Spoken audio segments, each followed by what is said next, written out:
आज हम भारत के समान परिचय के बारे में चर्चा करेंगे, जिसमें हम सबसे पहले जानते हैं कि भारत को उपमहाद्वीप क्यों कहा जाता है। भारत को उपमहाद्वीप में कहे जाने के पीछे बहुत सारे कारण हैं, जिसमें सबसे पहले हम जानते हैं कि भारत एक स्वतंत्र प्लेट है। भारत का आकार विशाल है।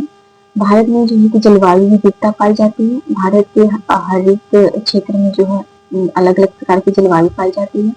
एक ऐतिहासिक सभ्यता है, वनस्पति विविधता है। वनस्पति विविधता के बारे में आगे की वीडियो में हम चर्चा करेंगे।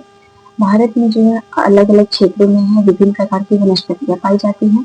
बृहद जैव विविधता है, विशाल जनसंख्या है। वर्तमान में भारत जो है जनसंख्या के मामले में चाइना के पीछे कर चुका है। इसकी सांस्कृतिक विविधता है। भारत में जो है विभिन्न प्रकार के धर्म के लोग निवास करते हैं।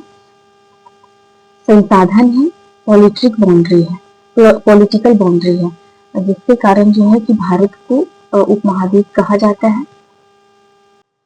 हमने चर्चा कर लिया है कि भारत को उपमहाद्वीप क्यों कहा जाता है।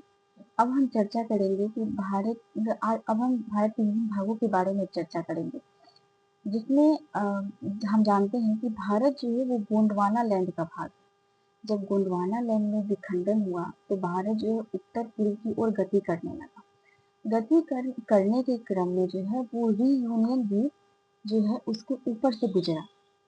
रीयूनियन द्वीप के ऊपर से गुजरने के कारण जो दक्षिण भारत का जो दक्षिण भाग है उसमें जो है तरारी प्रकार का ज्वालामुखी विस्फोट हुआ एवं लावा का प्रवाह हुआ। लावा के प्रवाह के कारण ही है दक्कन के पठार का जन्म हुआ था। और राजस्थान और गुजरात की भूमि का जन्म कैसे हुआ, तो अरब सागर में जो है अरब सागर के निकल में उत्थान जब हुआ तो राजस्थान और गुजरात का जो भाग है उसका जन्म हुआ। और देखते हैं कि उत्तर भारत का पर्वतीय क्षेत्र का जन्म कैसे हुआ, तो भारतीय प्लेट और यूरेशियन प्लेट गति करने के क्रम में भारतीय प्लेट और यूरेशियन प्लेट का टक्कर हुआ, जिसके फलस्वरूप जो है कि उत्तर भारत में पर्वतीय प्रदेश का जन्म हुआ। उत्तर भारत का विशाल मैदान कैसे बना, तो उत्तर भारत का पर्वतीय क्षेत्र और दक्षिण भारत का पठारी क्षेत्र, दोनों के बीच में जो है कुछ महत्वपूर्ण नदी तंत्र जैसे कि हो गया गंगा नदी तंत्र, ब्रह्मपुत्र नदी तंत्र, यमुना नदी तंत्र इत्यादि नदी तंत्रों के द्वारा अवसाद को जमा किया गया, जिसके फलस्वरूप जो है कि उत्तर भारत में विशाल मैदान का निर्माण हुआ है।